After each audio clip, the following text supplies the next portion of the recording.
This is a special episode of the Own Humans podcast produced together with Warwick University's Cage Research Centre. I'm your host, Ilari Mäkelä. And today we continue our quest to understand the making of the modern world by zooming in on one of the most consequential questions of history, the so-called Great Divergence. We ask why Europe, and not China, became the wealthiest and technologically most advanced region of the world. In this episode, we approach this question from an East Asian point of view. We ask what happened to China's technological lead as the country that produced so many inventions from paper to gunpowder. Did China fall from historical riches? Or did it just kind of get stuck whilst the West and later Japan rose? And is this even the right question to ask? My guest is probably the number one historian in the world to discuss this, a leading economic historian of both China and Japan, now at Fudan University in Shanghai, Debin Ma. We begin this episode by looking at different ways to think about the Great Divergence from an Eastern point of view, offering many fresh insights, but also a nice overview of the topics covered in the series so far. So this is a great place to join in if you haven't listened to the previous ones. We then discuss Ma's own work, focusing on the role of the state, of the government, of policy, of even something that sounds as mundane as taxation, as a possible driver of the Great Divergence.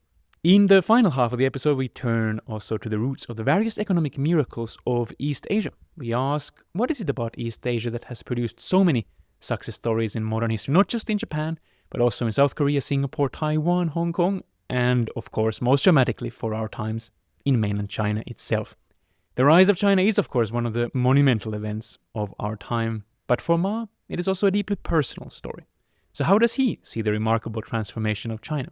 If you enjoyed this and want to dig deeper, check out our Great Divergence series page. Link to it is in the show notes. You'll find plenty of more material there, including a written summary of this conversation. Now let's begin with Debin Ma.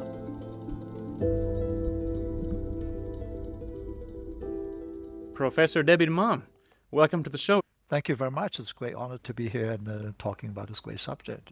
Well, let's start with that. It is a great subject. You've dedicated a lot of your career to understanding the Great Divergence. Why? How did you get interested in all of this? Tell us the story. I lived, through the end of the Mao era, and I still remember what it was like to be, I had no idea that there was anything other than what the Mao's world vision is giving to us. So I was looking at a map, we were fed the story that the Germans workers are unemployed, they were selling their blood to make a life. I mean, being probably one of the few people coming out of China in the 1980s, it was a very unusual time because one of the things that really struck us is the discovery of the huge backwardness that China had in the early 1980s. So it was in some sense fascinating and part of this big question why China fell behind much early on, or why China didn't industrialize in the Song dynasty, in the Qing dynasty or something, was extremely relevant for understanding contemporary China because that was a much more pressing question at the time. This is something that really got everybody's imagination, and we didn't know much about the Needham question, Joseph Needham question, until much later. And Needham puzzle, just for listeners, so maybe you can introduce quickly. So based on the work of Joseph Needham, Cambridge chemist who became very interested in Chinese history. Well, Joseph Needham was also a very interesting character. So basically, there was a long-standing idea China never really had much of a science. And also in the early 20th century, there was the myth that Chinese students were very bad. It was science and engineering, but most people went abroad to study. They should be studying humanities because that's what the Keju, the civil service examination, was all about. Yeah, Confucian classics. Yeah. Today, that's not an issue. It's actually the other stereotype, right? So the story was very interesting because Needham, he couldn't jar with the fact that the people he knew work for him are Chinese students who are very good with science technology. Then she slowly using archival work and completely, broke the myth down that China, there was no science. And then he came to the conclusion China probably was the leading world economy and leading technology frontier around the Song dynasty, which is the medieval period. Europe was in the Dark Ages and so on. So, but even then, that was quite shocking. And that's why I think this whole Needham puzzle was quite crucial. Even later on, we will be talking about the Great Divergence. Well, let's look at the Great Divergence then in terms of the economy, because the Needham puzzle fundamentally is a question about technology. Why does the place that invents the compass, invents paper, and has this kind of at least proto-science going on, Why does it not end up being the leader in scientific technology anymore in the early modern period? That's the Needham puzzle. But the economic question, I think some people would push back and say that this is separate from the economic question. You can, in a big country, you can have a very minor elite doing technological work. You can still have most people being just as poor here as they are there. So what if we don't focus on the technology? What do you think the GDP data, the early modern wage data, all of this kind of data that is often used in the Great Divergence debate, what does that tell us about the shape of China's falling behind? Is it a China goes down while Europe goes up? Is it a no one goes up before Europe goes up? What do you think? What does the data tell us? So I want to start off by saying that this is actually a very, very good question. That my own view is Industrial Revolution is the one that really drove the Great Divergence. There's no doubt about that. So any differences before that, before the 18th century, were relatively minor. And that's what, whenever there's, whatever data you play around, the kind of divergence that we see today is coming from this enormous technology transformation people like Bob Allen and Joe Mokyr were talking about. There's absolutely no denying that. Even if you claim China in the medieval is a leading world economy, you're talking about maybe, at most 50% higher than the average or something like that. Song China's, afterward has been either stagnant or even falling. My own view is probably stagnant. Okay, so a flat line rather than a fall from the riches line. Right, whereas Europe was slowly moving forward, but there's a regional dimension to it. Kenneth Pomeranz, his view is that there are really not interesting differences between 1800 between the East and West. I mean, I think that he's softened his views a little bit on that since writing the book, The Great Divergence. But during our conversation, what he was kind of saying is that something a bit similar to what you were saying, actually. He was like, it's very difficult to measure these things, and maybe there was a bit of difference, but it wasn't the interesting bit. Like the differences are very minor. Yeah, no, that I mostly agree. Yeah. So what about then the argument from Robert Allen, for example, who says that, Allen, by the way, I think he would say that most of Europe was not ahead of China, or, Paris, Vienna. They're not really interestingly different from China for a long time, but Britain is. And what happens in Britain is that he says that there's a big wage growth actually before the Industrial Revolution, and he sees that as the trigger, as one of the triggers for Industrial Revolution. You have very high wages. What do? You substitute human work for coal-powered steam engines or whatever mechanization you can do, like the spinning jenny. That's his story. He's very much an expert on Britain. You are more an expert on East Asia. When you change the angle and look at it from the East, what do you think about the kind of Allen thesis? So I like his argument, but it's important. His argument is not just the high wages. It's the combination of high wages plus low energy price. So that combination is very important. I mean, Bob Allen has a very nice story. He doesn't deny the importance of technological innovation. Yeah, what he says is that it's innovation is 1% inspiration, 99% perspiration is the quote that he uses. Yes, you do need that inspiration, but to keep working on it for people to actually adopt technology, it has to make business sense. And it did so in Britain. To some degree, I agree. I agree in the sense that, yes, the bigger picture is there, but that little bit, whatever that, 1% is, I think this is where, I've been a bit of a fan of Joe's work on knowledge for a long time. And I do think there's a story that when you get into the details, the actual, the artisan skills that were there, it's not completely accident. So I think it's that particular set of technological combination, and that, we don't really know. I mean, it's possible this could happen elsewhere, but I do think that element of these details were quite crucial. Well, I think there is something about this artisan skills and at the same time the rise of modern science. There's a big question of how much they impact each other. I think that even when discussing with Allen, he kind of admitted, like, for example, clockwork was a direct outcome of a scientific revolution. He agrees. And he also says clockwork impacted a lot of the spinning technology. So even if it's not a scientists creating the Industrial Revolution story, there is this, it's not necessarily an accident that these things are happening at the same time. That's exactly the Joe Mokyr's work that he won the Nobel Prize for this year. And that ties into what, you started talking about, this whole question of why did China lose the Needham puzzle? This is something I can testify. I work on the silk industry, which didn't require the Okay. use of energy. So the steam power came in fairly late. So I look at different kinds of machines. All the silk, what we call reeling machines, originated in China. And the Italians, the French, and certainly the Japanese were just reproducing. So China had a lead in silk reeling technology probably all the way into the early modern period. And then the French and Italian pulled ahead. Not so much in the use steam power, because I look at the machine. It was the cogwheels, the transmission belt.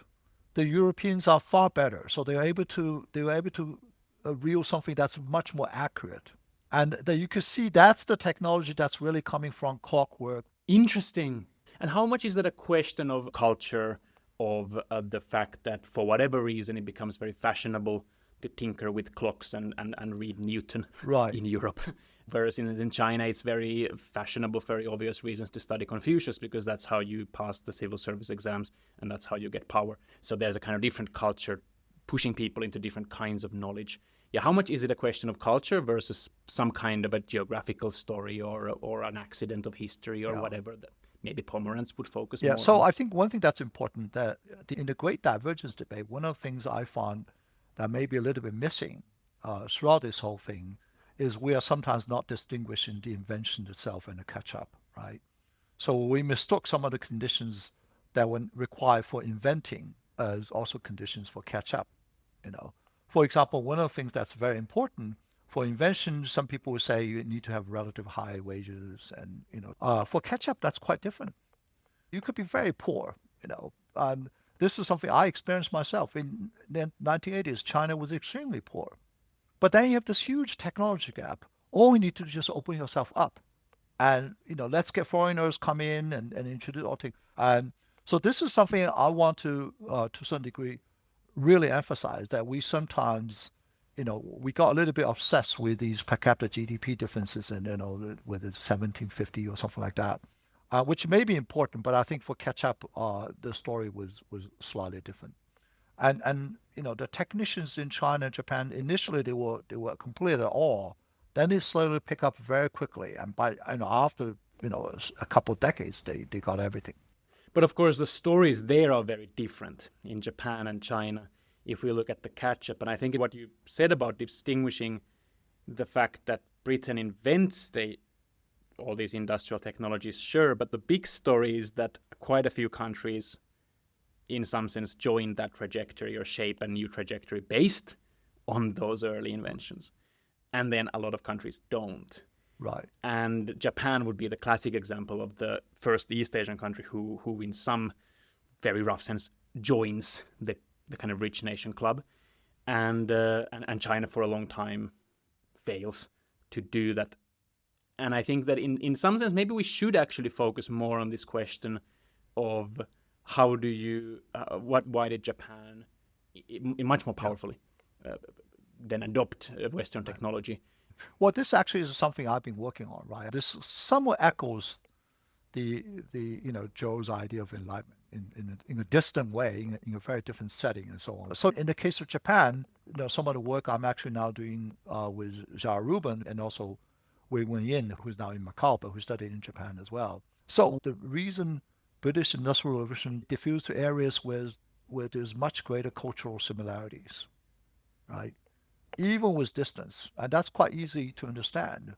France, United States, the U.S. colony was very, very far away, but they adopted steam engine only a couple of years after the British did it. You have a manual and everything in the same language, it's much easier for you to understand. And then you have fellow personnel, the British technicians will easily go to America, so on. It was quite a mystery why Japan, which is at the farthest end, and someone like me, I lived in Japan for about 8 years, and so I spent a lot of time trying to learn the language.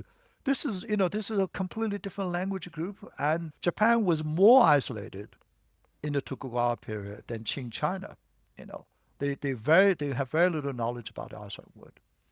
And after Meiji Restoration, most people didn't know that there's a massive translation movement. The Japanese invention of terminologies.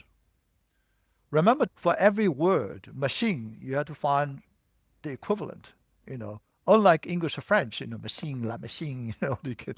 True, true, true. So they had to find a new character. Yeah. So I think sometimes by 1880s, by early 20th century, the knowledge of Japanese terminology rivaled that of the British. So I think this is relatively new, that people didn't realize there was this huge enlightened movement. Sometimes it got radicalized. There are all kinds of radical, all the wrong ideas. Like we have the wrong hairstyles. Yeah, we have to grow a mustache. Yes, exactly. The reason we were backward because we're eating rice. What about politics in particular? I mean, this and state capacity doesn't get that much airtime typically in Great Divergence debates. But then when looking at the East Asian context, it's an absolutely textbook thing that Japan modernizes its state.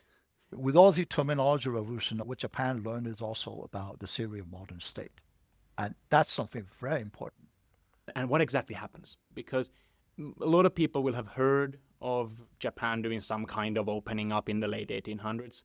People who read a bit more know the term Meiji Restoration. But I think that the details can be quite hazy because it's not like Japan suddenly becomes a democracy. No. The Constitution Parliament came fairly late, if I remember. They came in the 1890s. So it started as a basically oligarch government. And then it spent 2 years with major cabinet ministers studying abroad. It's called Iwakura Mission in 1872. That's when they began to radically change their policies and so on. And then they started a modern schooling system, which is very interesting, right?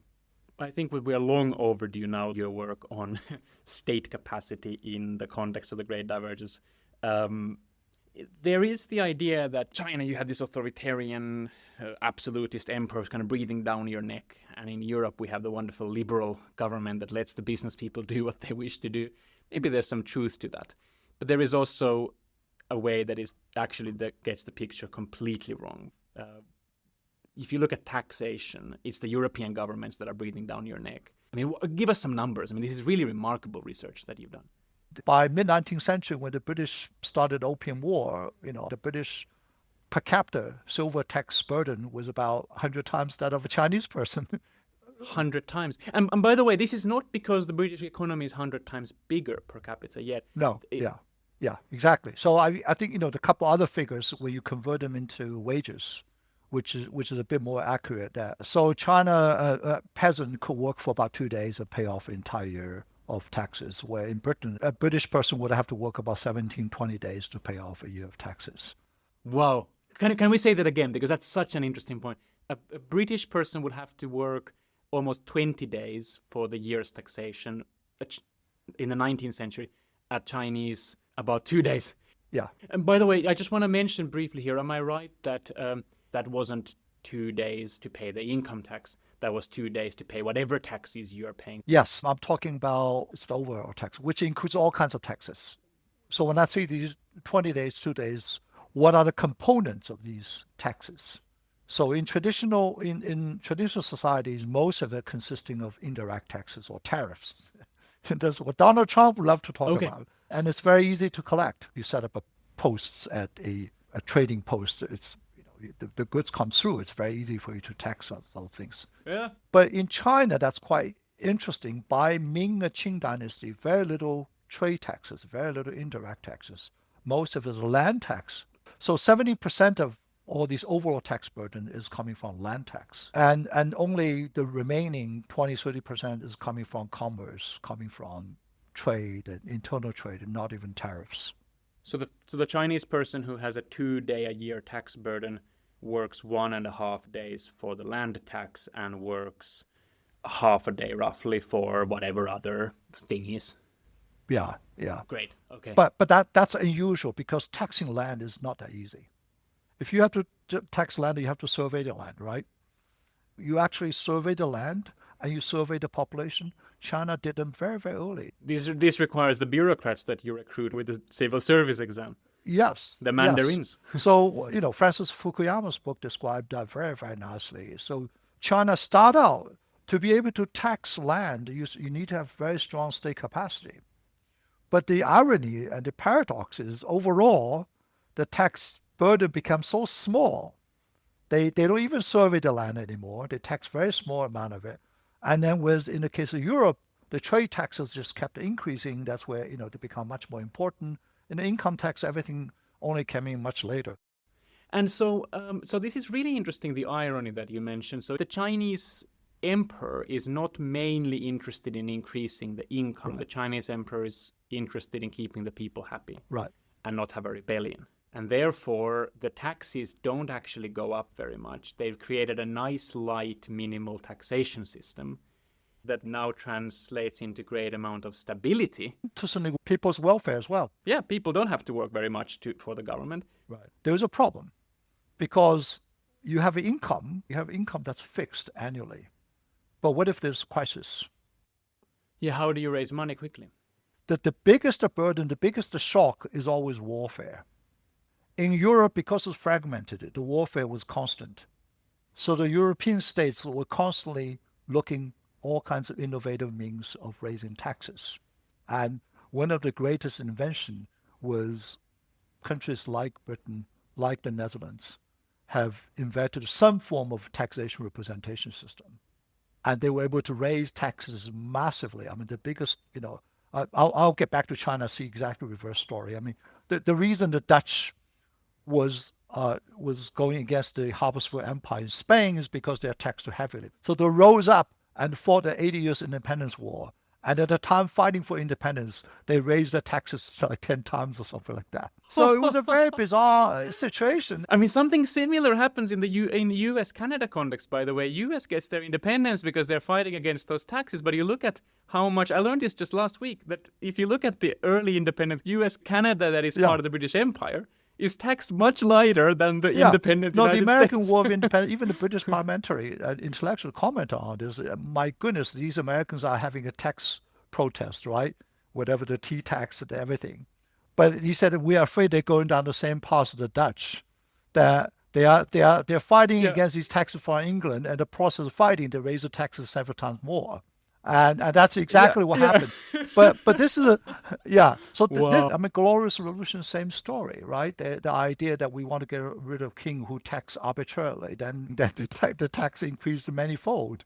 So once the Glorious Revolution happened, they introduced the Dutch system, where they found that in terms of emergency, they raised much higher taxes, but not just that. They began to use these tax revenue as a collateral for public debt. Okay. And the public debt was running through relatively independent banks, which at that time was Bank of England. Which becomes a central bank. Yeah, that had a long tradition in Europe that led to a rise of what we mean by the modern fiscal state. And that was extremely important because the public debt was something on a voluntary basis. You don't impose on people, and you have a secondary market, which tells you the credibility of the government tax system. So the virtual circle began to go around. So in the Qing dynasty, the most famous case is the Qianlong emperor. Remember, he met with the Mokyr mission, right? Yeah, in 1793. Yeah, he had this famous line, "We are so rich, why do we need anything from you?" So he has also the other thing is our savings, government savings, about 80 million silver taels, which is equal to about 2 years of government tax revenue. It was remarkable. Where did he put all these savings? He stored them in the vaults near Beijing, and guarded by the Manchu eunuchs. So this is the opposite of the European mindset, where you don't only use all the savings, you get loans to use even more. And he was proud of it. He was really showing off. This is the best of time. He was really showing off that we had so many savings. And because nobody thought anything was wrong, because this is what you were supposed to do. And so this is something I want to emphasize that was extremely important, that the 19th century, Britain and modern Europe had built a very strong fiscal system that were able to mobilize military and to do colonization precisely because they had a fiscal capacity. They had the banks moving them. They have all the bankers moving these money around, where in Qing China they were stored in the vaults. And so one thing I want to add is Chinese taxation in percentage of GDP were probably the highest in the Song dynasty. They reached about 12 to 15%. So we're not really talking about Song just being on the technological frontier. But when you look at the monetary fiscal capacity, it was quite remarkable. And the Song dynasty was experimenting with all kinds of fiscal instruments. So I started with the question of, is this like China goes down from the glory, or is it just everybody's equally poor in history? This suggests that even if the GDP data or even if the wages would stay flat, there's something real in this idea of fall from a glorious past, because when you look at state capacity, for example, it was much, much higher in the Song 1,000 years ago or so. And the reason that this is all happening in Song, because Song is a very small state. So they are having constant warfare, which made a bit like more Europe, right? So one of the things about Ming and Qing is that the empire, certainly the Qing, has enlarged to such an extent, any external warfare was largely eliminated. And they were able to go into this low tax regime, keeping the taxes relatively low, as long as they were not seriously challenged. And this had its benefits, but this eventually would have consequence. But what happened in Britain, in Europe was a lot of warfare. But in the end, Glorious Revolution happened 100 years before the Industrial Revolution. And what happened, the city of London has emerged as the major financial center in Europe, that it provided a huge amount of liquidity. So its financial system became highly developed, which allowed them to fund turnpikes and canals, and the country was becoming better connected to some degree, even without the Industrial Revolution. Is the state capacity, would it be one thing that Japan has leverage again, has as more fuel in the tank than China? Do they have higher taxation? Do they have better state capacity during the Meiji? In the case of Japan, after Meiji, taxation rose, so the state capacity built up very quickly. And they began to set up a central bank. They precisely began to use that particular instruments. They learned very carefully. All these things are fairly minor development, but which were never being and not being implemented at all in China throughout the second half of the 19th century. So let's zoom out a little bit. Then there is the coal, fossil fuels story. This has been covered on this series a lot. There is the colony story. It's been covered here a lot. There is the wage story. There is the invention culture story that's been discussed. And now you have the state story. There is a story that isn't discussed so much, and I regretfully did not really have time to discuss it much with Joel Mokyr. He's been recently focusing on this. But this is the family story.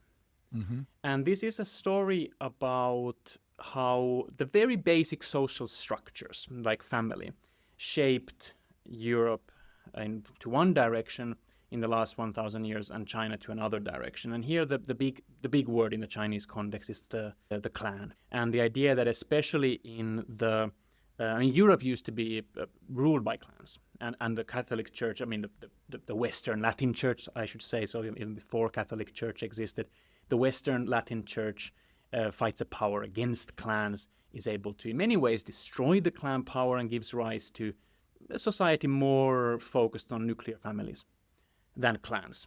In China, there's a story that the opposite happens after the Song, that in especially south of China, where a lot of the action is happening, where a lot of the businesses are, clans take a lot of power. Patrilineal clans. So, this is not just your close family members. This is the sons of your sons of your sons of your sons. The daughters need to leave the clan typically. But the clan structure, Mokyr's recent work suggests that that's actually a big part of the puzzle. The contrast here is between the clan, where you're born into it if you're a male, and the corporation in the European context, which is a voluntary organization of people who come from nuclear families and don't have this clan that they're embedded in. We didn't have time to do justice to it in the chat with Mokyr. We don't have time to do justice to it today.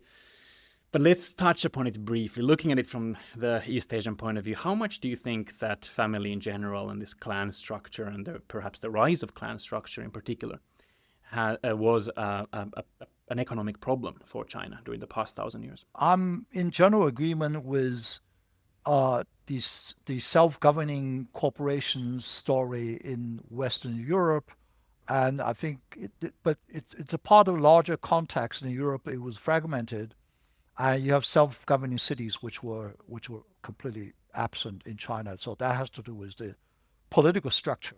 It's partly family, but it has to do with political. You have a unified empire that any possible self-governing cities were weakened.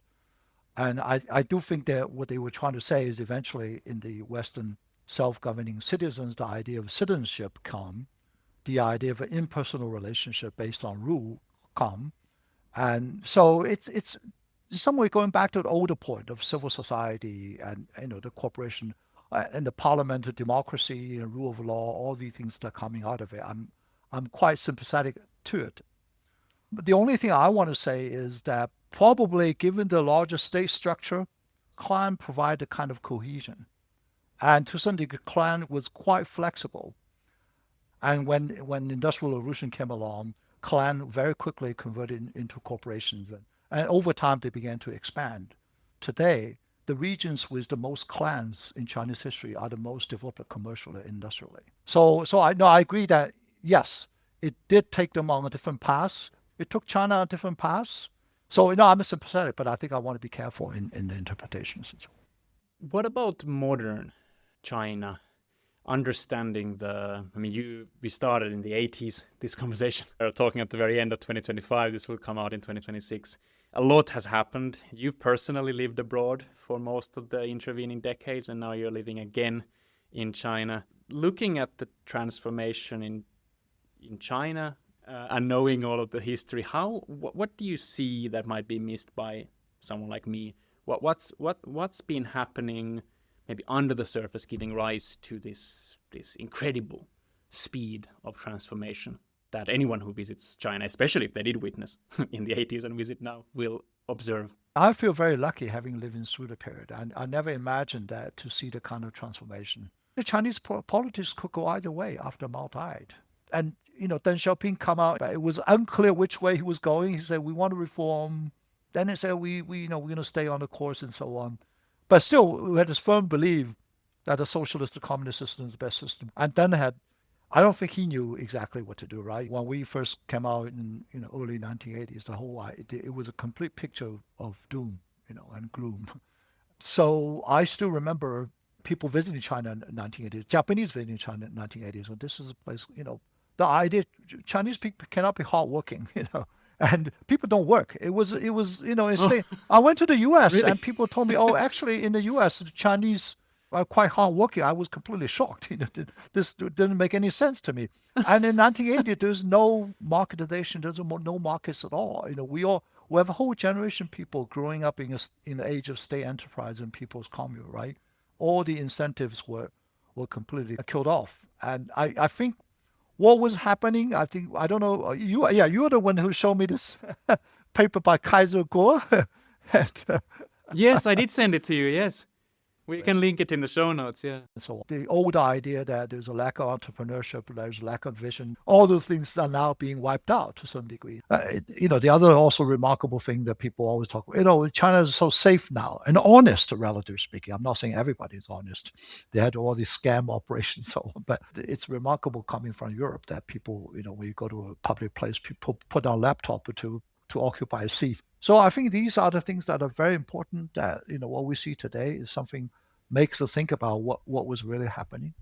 But the thing I want to say, the reason of course China had all kinds of historical conditions that were there. The communist era had brought unity, modern schooling, a modern ideology. They were very brutal when it comes to cracking down on what they call traditional customs and so on. Some of it was probably very helpful in terms of schooling and infrastructure. But I think two things that we know the historical conditions, some of the historical conditions were not coming from the communist era, coming from much earlier period. That's quite important, right?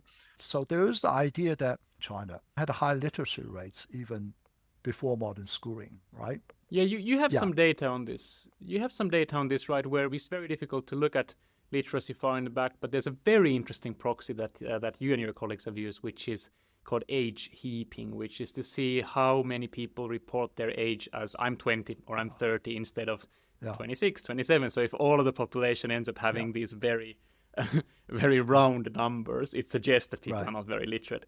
And if the numbers are equally distributed, like they actually are, then it suggests a more literate society. When you use that age heaping data, you can actually go to time periods which we don't really have any real literacy rates about. What does that data say about China or East Asia more generally compared to, say, Western Europe? The thing about the age heaping is that you can compare internationally.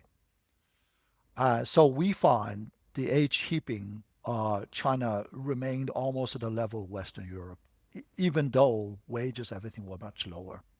The age heaping, the data shows China, the numeracy is much higher, for example, than India and Turkey, or even Eastern European countries, where the income were relatively interesting. about. Then when things turned around, when suddenly China was developing, oh my goodness, there's all the human capital that was there. And so we could say the same story about Japan as well.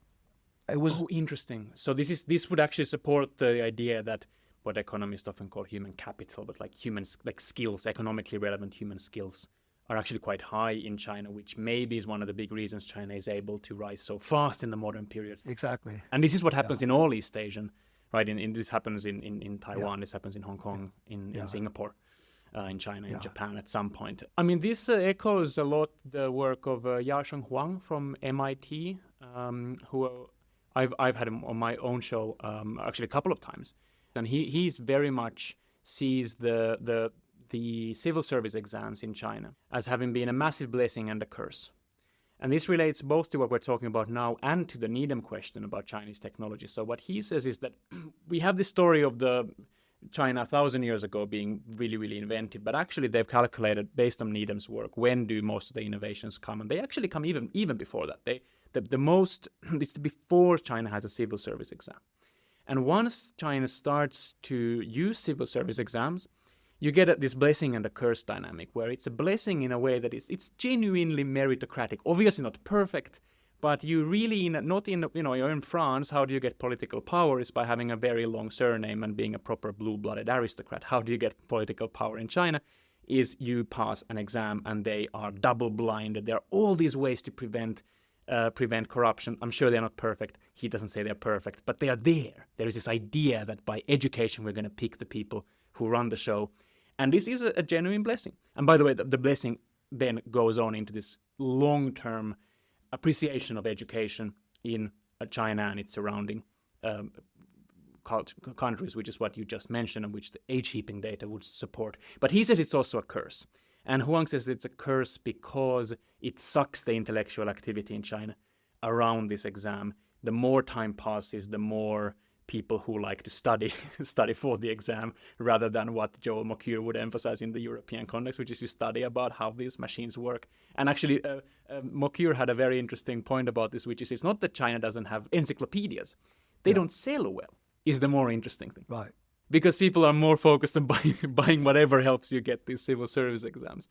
So what do you think of Huang's work and this idea that the civil service exam was a blessing and a curse? Yeah, I completely agree. What I want to sort of highlight is the civil service examination, that you ended up having a very small number of people actually passing it. So that's why it became a nightmare, especially by the Qing dynasty. But the fact that it's open to 90-some% of the male population was remarkable in that sense. And that's what people were talking about. So most people go into education knowing they will never have a chance passing them, even though many people still do try to go take the exam again and again. But what happens is that build a large mass human capital base. So this is something I was going to follow up with in the case of, say, Turkey, India, or even England. What China is particularly good at is this mass lower level education base, or even the lower segment of population, that people had this respect. And that's what partly today is extremely relevant, that was make China such a manufacturing powerhouse. Yeah, people often forget that you do need literacy and numeracy to work in very boring factory jobs. Listening, yes, orders, turning up, discipline, and all these things. And that, this is the discussion I had with Bishnu and people working on India, is that the Indian elites were very, very at the top, but the lower level population, was much weaker. I mean, it's incredible. Yeah, Bishnu has really good data. Bishnu Priyagupta, she's also been on my show before, and it's really remarkable how strongly resonant educational picture is, where she says that, and the British Empire, by the way, is very much entrenching this thing. We're going to educate an elite, the middle managers of the empire. You get the Gandhis, you get Yeah. the Nehrus, extremely eloquent. Exactly. And they are very well integrated into the Western elites and so Yeah, on. but the lower level literacy, Yeah, especially yeah, for girls, is you cannot even yeah. compare it to East Asia. It is so low. I mean, but remember what the civil service examination, all these things is very good for the government is the ideological control. So China, in that sense, was using. It's a very classical old, sociology.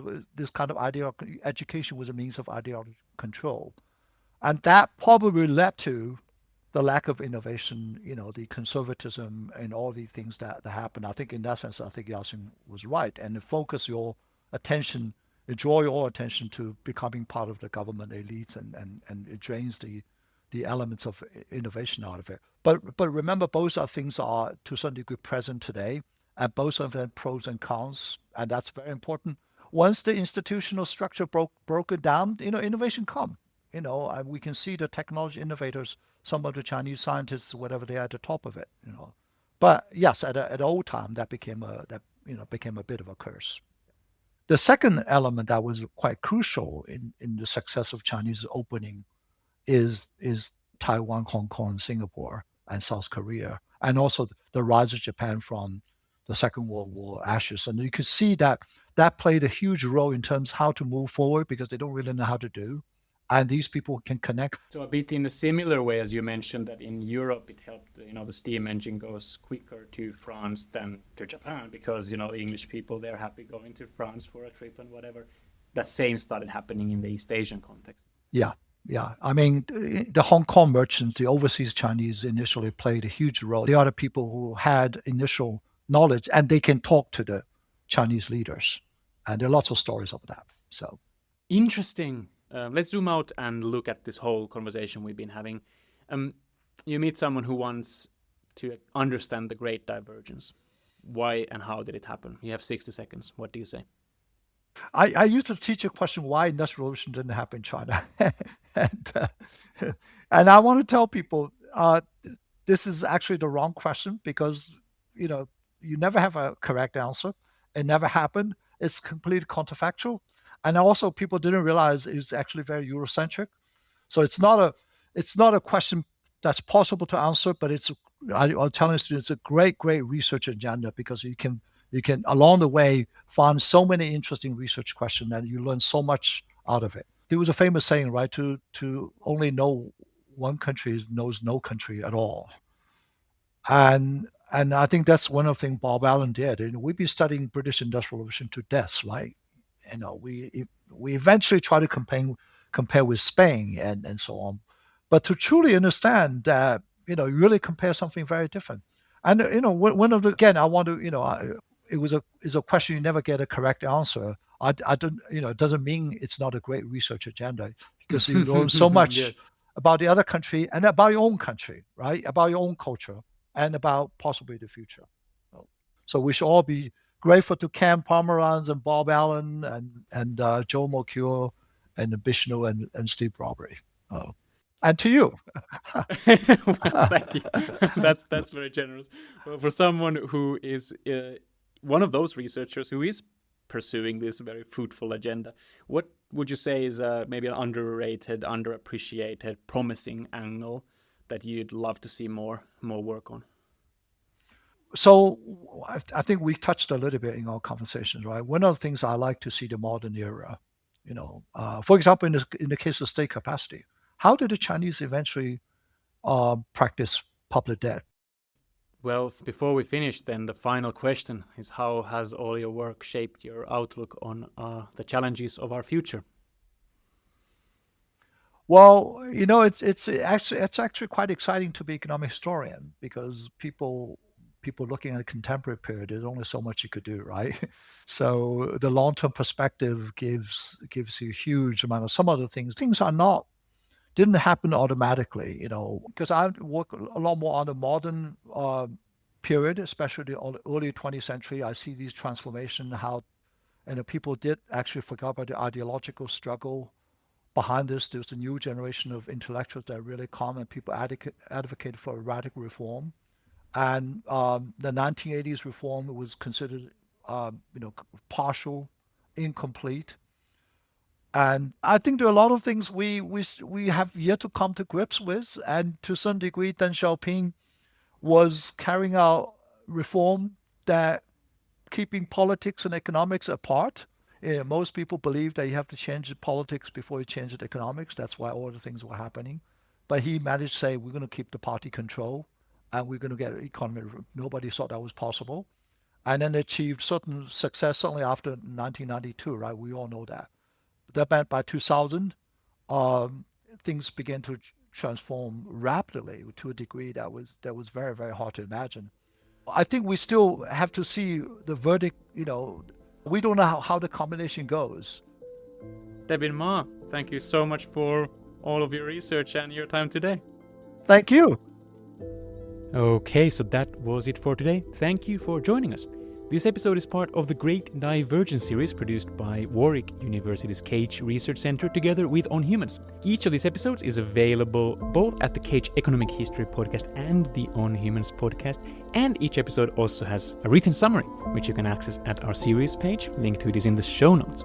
If you enjoy this, do subscribe to the show to be notified of next week's final episode, where we zoom out to look at the very big picture, not just Europe, not just China, but the whole world, with two leading experts who have really tried to measure the origins of the modern world, Stephen Brawberry and Warwick University's own Vishnupriya Gupta. Until then, take care.